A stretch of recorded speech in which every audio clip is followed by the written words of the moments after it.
Hello friends, नमस्कार, good evening. आप सभी का बहुत बहुत स्वागत है आपके अपने channel triple C by study पर। तो आप सभी के लिए क्लास रेडी है और आज की इस क्लास में 21 मोस्ट इम्पॉर्टेंट क्वेश्चन करेंगे। ये सभी प्रश्न आपके होने वाले ट्रिपल सी एग्जाम के लिए काफ़ी इंपॉर्टेंट हैं, सो आप सभी इस क्लास को लास्ट तक जरूर देखें। और इस क्लास को स्टार्ट करने से पहले आप सभी को बता दें, अगर आप ट्रिपल सी एग्जाम के लिए ऑनलाइन मॉक टेस्ट करना चाहते हैं तो आप हमारी वेबसाइट www.triplec.com पर विजिट करें। यहाँ पर आपको ढेर सारे ऑनलाइन मॉक टेस्ट हिंदी और इंग्लिश में मिल जाएंगे। साथ ही साथ यहाँ से आप इंपॉर्टेंट क्वेश्चन आंसर और उसके PDF भी डाउनलोड कर सकते हैं। और इस वेबसाइट का लिंक नीचे डिस्क्रिप्शन बॉक्स में दिया गया है, जहाँ से आप विजिट कर सकते हैं। इसके अलावा जो भी बच्चे ई बुक लेना चाहते हैं तो आप ई बुक भी ले सकते हैं, जिसका भी लिंक डिस्क्रिप्शन बॉक्स में दिया गया है, जहां से आप ले सकते हैं। उसमें आपको 2000 से भी अधिक मोस्ट इंपॉर्टेंट क्वेश्चन मिलेंगे। तो आज का सबसे पहला क्वेश्चन आपके सामने आ चुका है और यहाँ पर आपसे पूछा गया है, what is DuckDuckGo. DuckDuckGo क्या है? वेब ब्राउजर है, सर्च इंजन है, इंस्टेंट मैसेजिंग है या none of this. Question number first है आपके सामने। और जो भी बच्चे क्लास में आ चुके हैं आप सभी क्लास को शेयर कर दो, ताकि और भी बच्चे और भी साथी इस क्लास में आ सकें। ठीक है, तो यहाँ पर आपका करेक्ट आंसर बी हो जाएगा। एक सर्च इंजन का प्रकार है आपका डक डक गो, एक सर्च इंजन है। क्वेश्चन नंबर सेकेंड में पूछा है, व्हाट इज फेसबुक। फेसबुक क्या है? फेसबुक एक सर्च इंजन है, वेब ब्राउजर है, सोशल साइट का प्रकार है या ऑल ऑफ दीज, उपरोक्त सभी। इसमें से कौन सा आपका राइट आंसर है? फेसबुक एक सोशल साइट का प्रकार है, तो यहां पर ऑप्शन नंबर सी आपका करेक्ट होगा, social site. What is the use of control E. Control ई का इस्तेमाल क्या होता है? कंट्रोल ई का इस्तेमाल आपको बताना है। इसका इस्तेमाल कब करते हैं? सेंटर, लेफ्ट, राइट या प्रिंट। यहाँ पे कौन सा करेक्ट आंसर होगा? कंट्रोल ई का इस्तेमाल किस लिए करते हैं? तो सेंटर अलाइन करने के लिए करते हैं। कोई भी टेक्स्ट आपने लिखा है उसको अगर आप सेंटर में अलाइन करना चाहते हैं तो कंट्रोल ई का इस्तेमाल करते हैं। उसको अगर लेफ्ट में अलाइन करना है तो कंट्रोल एल का इस्तेमाल करते हैं, और राइट में करना है तो कंट्रोल आर का इस्तेमाल करते हैं। ठीक है, तो कंट्रोल ई से होगा centre. What is use of RMDIR। RMDIR का प्रयोग होता है, निम्न में से क्या होता है इसका इस्तेमाल?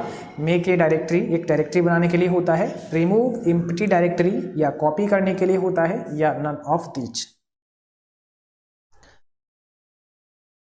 RMDIR का मतलब क्या होता है? Remove directory. यहां पर हो जाएगा बी ऑप्शन आपका राइट। ठीक है, रिमूव डायरेक्टरी के लिए RMDIR कमांड होती है। ठीक है, अगला क्वेश्चन देखिए, व्हाट इज शॉर्टकट की फॉर प्रिंट इन राइटर।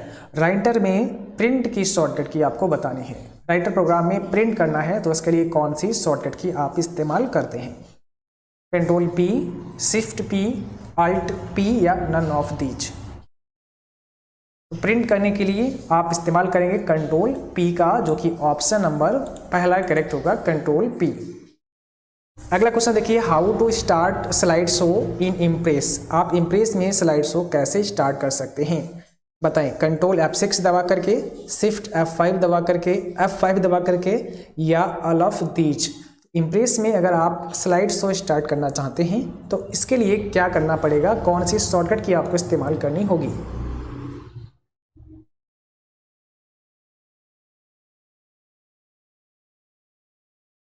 सही जवाब है ऑप्शन नंबर सी, F5 आपको प्रेस करना होता है। जैसे ही F5 प्रेस करते हैं आपका स्लाइड शो स्टार्ट हो जाता है। ठीक है, और अगर आपसे पूछें कि करंट स्लाइड शो स्टार्ट करना है, मीन्स जिस स्लाइड पे आप वर्क कर रहे हैं वहीं से आपको स्लाइड शो स्टार्ट करना है, तब आपको शिफ्ट F5 प्रेस करना होगा। Question number 7, what is font size in Calc. Calc में फॉन्ट साइज कितना होता है? आपको बताना है फॉन्ट का साइज, और ये डिफ़ॉल्ट साइज आपको बताना है। लिब्रे ऑफिस कैल्क में जो फॉन्ट का डिफ़ॉल्ट साइज होता है वो आपको बताना है।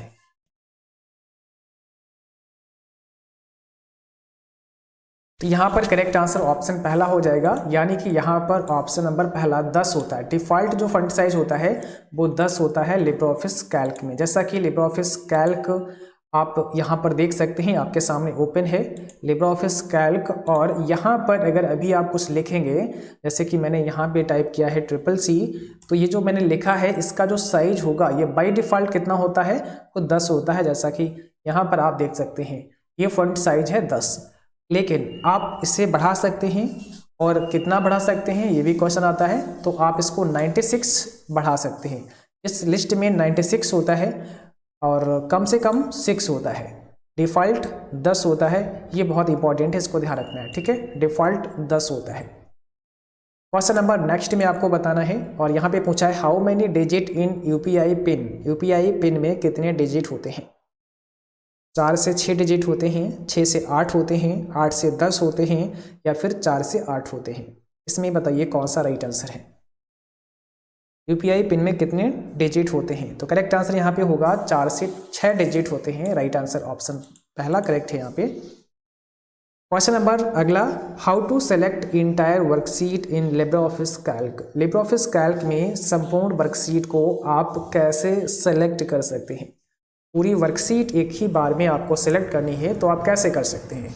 शिफ्ट स्पेस बार दबा के, कंट्रोल शिफ्ट और स्पेस बार दबा के, कंट्रोल प्लस स्पेस बार दबा के, या इसमें से कोई नहीं।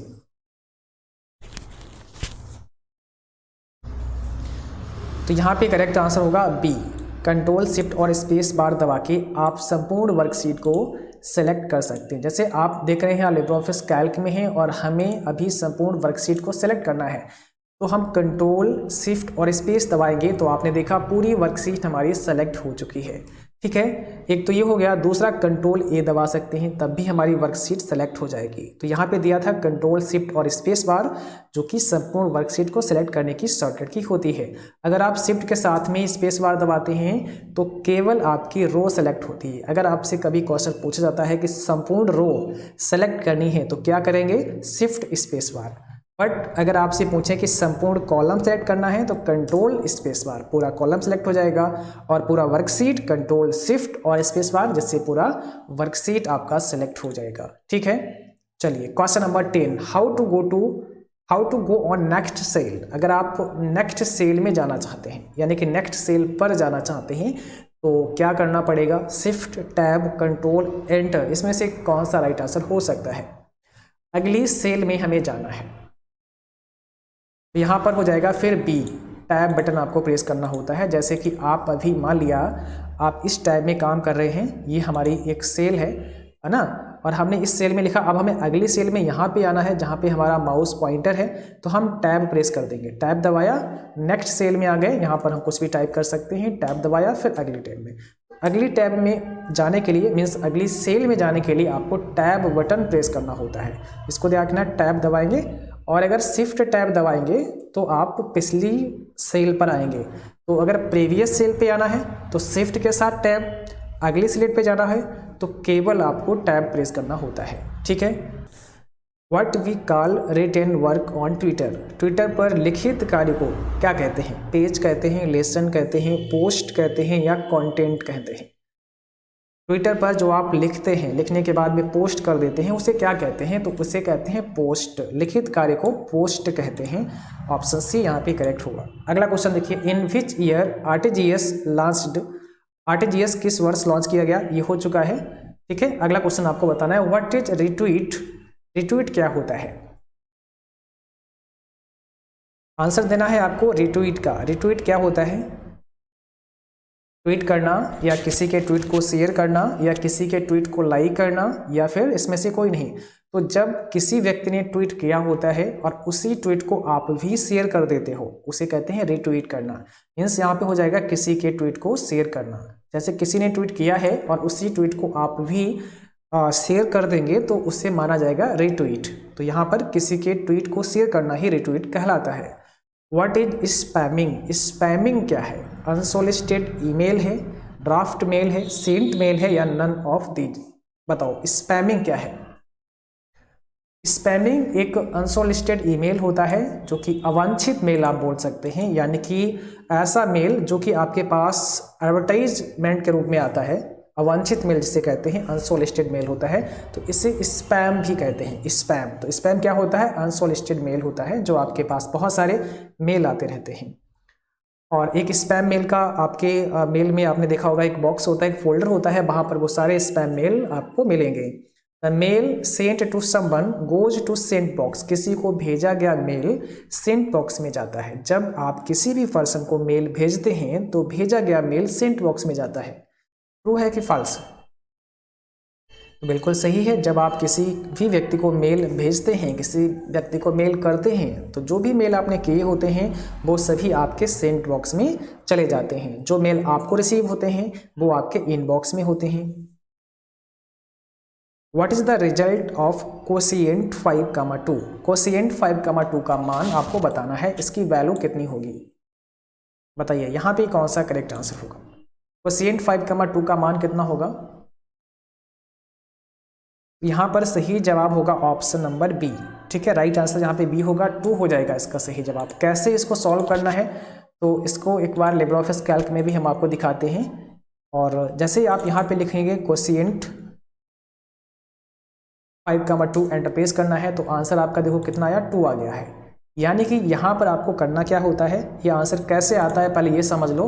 हमें इन 2 से डिवाइड करना है, 2 से भाग करना है 5 को, और जो भी हमारा भागफल होगा वही जवाब होगा। जैसे 2 दूना 4, तो 2 हमारा भागफल था, शेष फल से यहाँ पे कोई मतलब नहीं है। ठीक है, तो यहाँ भागफल ही हमारा जवाब है, तो भागफल आया 2, बट हमें इसको पॉइंट में नहीं काटना है, इसको ध्यान रखना है। बाकी बहुत सारे हमने ट्रिपल-सी के लिए इंपॉर्टेंट जो फार्मूले हैं उनको कराए हैं लिब्रियोफिस कैल्क में। आप जो लिस्ट है लिब्रियोफिस नाम से, उस पर जाकर उसे देख सकते हैं, वहाँ पर ढेर सारे इंपॉर्टेंट फार्मूले आपको मिल जाएंगे। या फिर इसका लिंक आपको हमारे टेलीग्राम पर भी मिल जाएगा। टेलीग्राम अगर नहीं ज्वाइन किया है तो आप कर लीजिए और वहाँ से भी देख सकते हैं। क्वेश्चन है how many digits in IMEI। ठीक है, IMEI में कितने डिजिट होते हैं? यहाँ पर है आपका IMEI, बताइए IMEI में कितने डिजिट होते हैं, कितने अंक होते हैं? IMEI में टोटल अंक कितने होते हैं? 15 होते हैं, 15 अंक होते हैं, इसको ध्यान रखना है। Full form of FDM, FDM का पूरा नाम क्या होता है? FDM का फुल फॉर्म आपको बताना है। यहाँ पे हो जाएगा फ्रीक्वेंसी डिवीजन मल्टीप्लेक्सिंग। ठीक है, फ्रीक्वेंसी डिवीजन मल्टीप्लेक्सिंग होगा करेक्ट आंसर। और यहाँ पर आपको बताना है लिब्रियोफिस में मेल मर्ज करने के कितने चरण होते हैं, कितने स्टेप होते हैं मेल मर्ज करने के? बताइए, 4 स्टेप होते हैं, 5 होते हैं, 6 होते हैं या फिर 7 होते हैं? तो जैसे आप लिब्रियोफिस राइटर में आते हैं और यहाँ पर आप देख सकते हैं जो टोटल मेल मर्ज करने के स्टेप हैं, और ये मेल मर्ज का ऑप्शन आपको कहाँ मिलेगा? टूल्स मेनू में मिलेगा। जैसे ही आप टूल्स मेनू में आएंगे यहाँ पर आपको नीचे जाना है और यहाँ पे ऑप्शन मिलेगा मेल मर्ज विजार्ड का, यहाँ पे क्लिक करना है। तो टोटल आप देख सकते हैं 5 स्टेप होते हैं। Select starting document, select document type, insert address book block, इसके बाद क्रिएट सॉल्यूशन, एडजस्ट लेआउट। तो कुल आपके 5 स्टेप होते हैं मेल मर्ज करने के। तो यहाँ पे राइट आंसर होगा बी। ठीक है, और ये आपको मिलेगा कहाँ, किस मेनू में मिलेगा मेल मर्ज का ऑप्शन? तो टूल्स मेनू में मिलेगा। अगला क्वेश्चन देखिए, IFSC कोड कितने डिजिट का होता है? आपको बताना है IFSC कोड कितने डिजिट का होता है। यहाँ पे सही जवाब हो जाएगा option number A 11। IFSC code आपका 11 डिजिट का होता है। लिब्रियोफिस कैल्क के साथ सेव की गई फाइल के साथ कौन सा एक्सटेंशन नेम जुड़ा होता है? जब भी आप लिब्रियोफिस कैल्क में कोई फाइल को सेव करते हैं तो उसके साथ में कौन सा एक्सटेंशन नेम होता है? बताइए, यहाँ पे कौन सा राइट आंसर होगा? ODS, open document spreadsheet. देखो ध्यान रखना है, जब भी कैल्क की बात हो तो कैल्क क्या है? एक स्प्रेडशीट प्रोग्राम है, तो ओपन डॉक्यूमेंट यानी कि ODS हो जाएगा। ठीक है, ओपन डॉक्यूमेंट स्प्रेडशीट। राइटर एक टेक्स्ट डॉक्यूमेंट है तो ODT हो जाएगा, ओपन डॉक्यूमेंट और टेक्स्ट। और इम्प्रेस एक प्रेजेंटेशन प्रोग्राम है जिसमें OD और P हो जाएगा। इस सभी के एक्सटेंशन आपको ध्यान रखनी है। और आज की क्लास बस यहीं तक थी। उम्मीद करता हूं कि आप सभी को क्लास पसंद आई होगी। क्लास अच्छी लगी हो उसको लाइक करना, शेयर करना, और जो भी साथी चैनल पर नए हैं आप लोग सब्सक्राइब करें और बेल आइकन भी ऑन करें ताकि नोटिफिकेशन भी आप सभी को मिलता रहे। Thanks for watching, thank you.